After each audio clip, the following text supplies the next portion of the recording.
दोस्तों कई दिनों से कुछ ऐसी वारदात, कुछ ऐसी कहानियां आ रही हैं जिनको सुनाने के बाद में इंसान कहीं ना कहीं चकरा जाए। कुछ ऐसी कहानियां, कुछ ऐसी क्राइम की स्टोरीज आ रही हैं दोस्तों, जिसमें रिश्ते नाते सारे के सारे बहुत ही बुरी तरीके से तार तार होते चले जा रहे हैं। दोस्तों कहा जाता है कि इंसान कभी कभी जो क्राइम के रास्ते पर चलता है तो उसमें कभी कभी ऐसा होता है कि वो क्राइम के रास्ते पर चलना नहीं चाहता है, लेकिन फिर भी वो क्राइम के रास्ते पर चल पड़ता है। लेकिन मोस्टली अगर हम लोग देखते हैं आज के समय में क्राइम के रास्ते पर कोई जानकर नहीं चलता, बल्कि इन सारे ही क्राइम के रास्तों पर चलने से पहले उसको एक चीज़ बहुत ज़्यादा प्रोत्साहित करती है, और वो चीज़ है अवैध संबंध, यानी शादी के बाद में नाजायज़ ताल्लुकात। और दोस्तों नाजायज़ ताल्लुकात ऐसा नहीं है कि नाजायज़ ताल्लुकात सिर्फ इंसान के प्यार मोहब्बत में पड़ रहे हैं, बल्कि नाजायज़ ताल्लुकातों का कुछ ऐसा सिलसिला, कुछ ऐसा इंसान ने रूटीन बना रखा है कि इससे उसकी ज़िंदगी पूरी की पूरी तहस नहस होती चली जा रही है। दोस्तों आज की जो कहानी मैं आप लोग को सुनाऊंगा, इस कहानी को जब आप लोग सुनेंगे और जब पूरा विस्तार से आप लोग सुनेंगे तो आप लोग अपने कानों पर यकीन नहीं कर पाएंगे कि एक ऐसी महिला जिसका उसके पति से मन नहीं भरा, पति से मन भर गया तो उसके बाद में वो 1 से 2 से 3 से 4 से, और उसके बाद में उस महिला के साथ में एक दिन जो होता है, यकीन मानिए दोस्तों आप लोग जब पूरी घटना को सुनेंगे तो आप लोग अपने कानों पर विश्वास नहीं करेंगे। कुछ लोग तो ये भी कह रहे हैं कि ये इस महिला के साथ में सही हुआ, कुछ लोग कह रहे हैं कि इस महिला के साथ में ऐसा नहीं होना चाहिए था। दोस्तों बात करूं अगर मैं आज की इस कहानी की, तो आज की इस कहानी की शुरुआत होती है उत्तर प्रदेश से।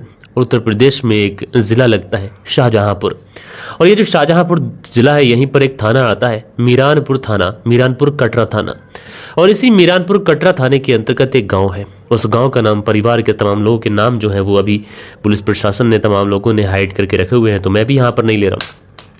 बात कर रहा हूँ मैं इसी 15 फरवरी साल 2025 की। 15 फरवरी साल 2025 को एक व्यक्ति देहरादून से मीरानपुर कटरा थाने में फ़ोन करता है। एंड मीरानपुर कटरा थाने में फ़ोन करने के बाद में कहता है कि साहब मैं देहरादून में रहकर राजमिस्त्री का काम करता हूँ, और जो मेरी पत्नी है इसी मीरानपुर कटरा थाने के गाँव में रहती है, वो मेरे ही मकान में मेरी पत्नी मेरे 3 बच्चों के साथ में रहती है। लेकिन आज मुझे खबर ये मिली है कि मेरा जो भतीजा है उसने मेरी पत्नी के घर में घुसकर गला घोंट कर हत्या कर दी है। अब जैसे ही ये सूचना पुलिस को मिलती है तो पुलिस बड़ा हैरान होती है कि आखिरकार कोई व्यक्ति अपनी चाची की हत्या क्यों करेगा। लेकिन जब रिपोर्ट पुलिस में लिखाई गई थी तो पुलिस इस मामले में तुरंत एक्शन में आती है। पुलिस की एक टीम तुरंत मौके वारदात वाली जगह पर पहुंचती है। वहां पहुंचने के बाद में जो डेड बॉडी थी उस डेड बॉडी को अपनी कस्टडी में लेती है, एंड डेड बॉडी को कस्टडी में लेने के बाद में सीधा पोस्टमार्टम के लिए भेज देती है। अब घर में जो बच्चे थे, आस पड़ोस के जो लोग थे, उन सारे ही लोगों से पूछताछ की जाती है, क्योंकि पुलिस को ऐसा लगता है कि जो व्यक्ति देहरादून में रहता है वो अभी आने में उसको समय लग जाएगा। उसने बस फ़ोन करके इत्तला कर दी है, क्योंकि उसे भी फ़ोन से इत्तला मिली होगी। तो ऐसे में जब तक वो आएगा उससे पूछताछ की जाएगी। लेकिन फिलहाल पुलिस सोचती है कि इस मामले में अपने तरीके से भी पूछताछ की जाए। हो सकता है कि ये जो चाचा था ये अपने भतीजे का, यानी इस महिला का जो पति है, अपने भतीजे के ऊपर इल्ज़ाम लगा रहा हो, शायद उससे उसकी कुछ अनबन हो या फिर वगैरह वगैरह। लेकिन दोस्तों पुलिस जब आस पड़ोस के लोगों से पूछताछ करती है, आस पड़ोस के लोगों से छानबीन करती है, तो यहाँ से पुलिस को कुछ ऐसी चीज़ें मिलती हैं जिससे पुलिस का जो शक था ये शक अब यकीन में बदल जाता है। पुलिस तुरंत इस व्यक्ति की तलाश करती है, ये जो भतीजा था। जब इसकी तलाश करती है पुलिस की टीम चारों तरफ लग जाती है। मुखबिर से खबर मिलती है कि फला जगह उस चौराहे पर ये खड़ा हुआ है। पुलिस की टीम वहां पर पहुंचती है, एंड वहां पर पहुंचने के बाद में इस व्यक्ति को अरेस्ट कर लेती है। अरेस्ट करने के बाद में सीधा इसे पुलिस थाने लेके आ जाती है। इसे पुलिस थाने लाने के बाद में सीधा इससे इसकी चाची के कत्ल करने के पीछे की वजह पूछती है कि आखिरकार तुमने अपनी चाची का कत्ल क्यों किया, क्या रीजन था, तुम्हारी क्या दुश्मनी थी, क्या मामला थे। तो ये जो व्यक्ति होता है ये सीधा सीधा इनकार कर देता है। वो कहता है कि मेरी चाची के कत्ल से कोई लेना देना नहीं है और मुझे इस बारे में नॉलेज ही नहीं है। लेकिन दोस्तों पुलिस बहुत अच्छे से समझ चुकी थी कि ये जो व्यक्ति है ये पुलिस के सामने झूठ बोल रहा है। लिहाजा पुलिस अब इसके ऊपर अपनी सख्ती बढ़ाती है, और जैसे ही पुलिस इसके ऊपर सख्ती बढ़ाती है तो ये जो व्यक्ति होता है ये पुलिस की सख्ती को बर्दाश्त कर नहीं पाता है, और उसके बाद में ये पुलिस के सामने टूट जाता है। एंड दोस्तों टूटने के बाद में ये जो कहानी सुनाता है, उस कहानी को दोस्तों आप लोग सुनेंगे तो आप लोग बड़ी हैरानी करेंगे। दरअसल ये जो लड़का है ये बताता है कि दरअसल उसके जो चाचा हैं ये देहरादून में रहकर राजमिस्त्री का काम करते हैं, और उसकी जो चाची है ये घर पर 3 बच्चों के साथ में अकेली रहती है। और जब चाचा घर पे थे नहीं तो कई बार ऐसा होता कि मैं चाची के घर पे आ जाता, कभी बच्चों को देखने के बहाने आ जाता, कभी चाची की खैर खबर लेने के बहाने आ जाता, क्योंकि जब घर में कोई बड़ा बुजुर्ग नहीं होता है तो फ़र्ज़ होता है कि उस घर के अंदर जाकर देखा जाए कि क्या मामलात हैं, घर में सब कुछ ठीक चल रहा है, बच्चे ठीक हैं, चाची ठीक है। लेकिन यहाँ पर ये जो व्यक्ति है जब ये इस घर के अंदर आता है तो एक बार को ये चाची को एक तरीके से अपनी तरफ अट्रैक्ट करने की कोशिश करता है, क्योंकि कहीं ना कहीं इसने जब अपनी चाची को देखा था तो ये अपनी चाची के ऊपर मनमोहक हो गया था, और इसके मन में, इसके जहन में सिर्फ एक ही बात चल रही थी कि किसी तरीके से अपनी चाची को अपने चंगुल में फंसा सके।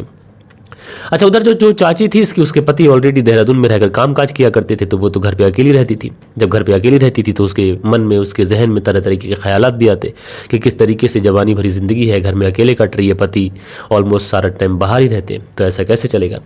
अब इधर से जो भतीजा है ये जोर लगा रहा है, उधर चाची के दिल में पहले से ही ये ख्याल आ रहा है। तो जो भतीजा था ये अपने दिल की बात को अपने जुबान तक जब लेके आता है तो चाची जो थी वो शायद इसी बात का इंतजार कर रही थी। वो तुरंत अपने भतीजे की इस बात को एक्सेप्ट कर लेती है और उसके बाद में इन दोनों के बीच में प्यार, मोहब्बत या फिर यूं कहें कि अवैध संबंधों का जो सिलसिला होता है ये सिलसिला शुरू हो जाता है। अब आए दिन ये जो भतीजा था अपनी चाची के घर पे जाता, अपनी चाची के साथ में शारीरिक संबंध बनाता। ये चीज़ें ऐसे ही गुजरती रहती हैं, समय धीरे धीरे गुजरता रहता है। ये जो भतीजा था अपनी चाची को पैसों से लेके हर तमाम तरीके की जो उसकी ज़रूरतें थी वो ज़रूरतें पूरी कर रहा था, क्योंकि इस भतीजे को वो सब कुछ मिल रहा था जो एक पत्नी अपने पति को मुहैया कराती है। अब ये सारी चीज़ें जब लगातार हो रही थी तो उसके बाद में जो चाची थी इसका मन जो था अब एक व्यक्ति के ऊपर एक तरीके से काबिज नहीं रहा। अब इसकी चाची के जहन में तरह तरीके की बातें आने लगती हैं। उसके बाद में इस व्यक्ति की जो चाची होती है ये किसी दूसरे व्यक्ति के कांटेक्ट में आती है। अब उसके साथ में शारीरिक संबंध बनाने लगती है, सारी चीज़ें चलती रहती हैं और इस बारे में इस भतीजे को कानो कान खबर नहीं है। लेकिन उसके बाद में ये जो चाची थी उस दूसरे व्यक्ति से भी मूव करती है और तीसरे व्यक्ति से मुलाकात करती है। अब उस तीसरे व्यक्ति के साथ में भी मुलाकात करने लगती है। अब दोस्तों ये चाची जो थी एक समय पर अपने भतीजे को भी संभाल रही थी, एक साथ में ये अपने दोनों प्रेमियों को भी संभाल रही थी और एक साथ में अपने पति को भी संभाल रही थी। आप अंदाजा लगा सकते हैं कि इसके वहशीपन का, आप अंदाजा लगा सकते हैं कि की जिस्मानी जरूरतों का, कि आखिरकार इस महिला को कितनी ज्यादा जरूरत थी कि अपने पति के अलावा ये अपने भतीजे और अपने दो प्रेमियों को एक साथ में मैनेज कर रही थी। अब ये जो समय था ये समय ऐसे ही गुजरता रहता है, धीरे धीरे वक्त गुजरता है। अब एक महिला जो एक समय पर चार चार व्यक्ति को एक समय पर संतुष्ट कर रही है, एक समय पर उनका ख्याल रख रही है, तो ऐसे में किसी न किसी व्यक्ति का ख्याल उससे मिस हो जाएगा। अब इसी वजह से ये जो चाची थी, चूंकि पति तो देहरादून में रहता था, तो प्रेमी 3 थे, एक भतीजा और 2 अन्य प्रेमी। तो ऐसे में ये जो महिला थी अब अपने भतीजे के ऊपर थोड़ा सा ध्यान कम चालू करती है और अपने भतीजे से धीरे धीरे दूरियां बनाने लगती है। पहले भतीजे से दूरियां बनाती है, फिर दूसरे वाले प्रेमी से दूरियां बनाती है। अब तीसरे वाले प्रेमी को ये भरपूर टाइम दे रही थी और इसी वजह से शायद इसका ये ख्याल था कि तीसरे वाले प्रेमी से भी अगर मन भरेगा तो वो चौथे प्रेमी के पास पहुंच जाएगी। और ये बातें कहीं ना कहीं अब ये जो भतीजा था इसको पता चल जाती है कि उसकी जो चाची है वो उसके अलावा एक और प्रेमी है उसका, फिर उसके बाद में एक और प्रेमी है। ये बातें इस भतीजे को नागवार गुजरती हैं। वो अपनी चाची से इस बारे में बात करता है, वो अपनी चाची से मिलने की इच्छा जताता है, चाची इनकार कर देती है। अब फिर ये उससे कहता है कि मुझे पता है कि तुम्हारे 2 अन्य व्यक्तियों के साथ में संबंध चल रहे हैं। तो उसके बाद में चाची कहती है कि अगर चल भी रहे हैं तो फिर तो उसमें तुम्हारा क्या जाता है, जैसे तुम्हारे साथ में चल रहे थे ऐसे दूसरों के साथ में चल रहे हैं, तुम्हारी कोई पत्नी तो हूं नहीं जो तुम मुझ पर जोर दिखा रहे हो। ऐसे ही समय गुजरता है, लेकिन ये जो भतीजा था इसके ऊपर इसकी चाची का भूत सवार था। इसलिए ये अपनी चाची के जो दूसरा वाला प्रेमी था, दूसरे नंबर का, जिससे भी इस चाची ने मिलना जुलना थोड़ा कम कर दिया था, उसके साथ में मुलाकात करता है ये भतीजा और उसके बाद में उस प्रेमी को लेकर अपनी चाची के घर पहुंचता है। और शुरुआत में ये अपनी चाची को उस प्रेमी के साथ मिलकर काफी ज्यादा समझाता है, चाची समझने से इनकार कर देती है। फिर ये भतीजा कहता है कि देखो तुम, बेहतर यही है कि तुम उसके चाचा की ही बन के रहो। अगर चाचा की बन के रहोगी तो मुझे कोई एतराज नहीं है, लेकिन अगर मेरे अलावा और इस व्यक्ति के अलावा जो मेरे साथ में आए और तुम किसी और व्यक्ति के साथ में संबंध बनाओगी तो ये चीजें हमें बर्दाश्त नहीं।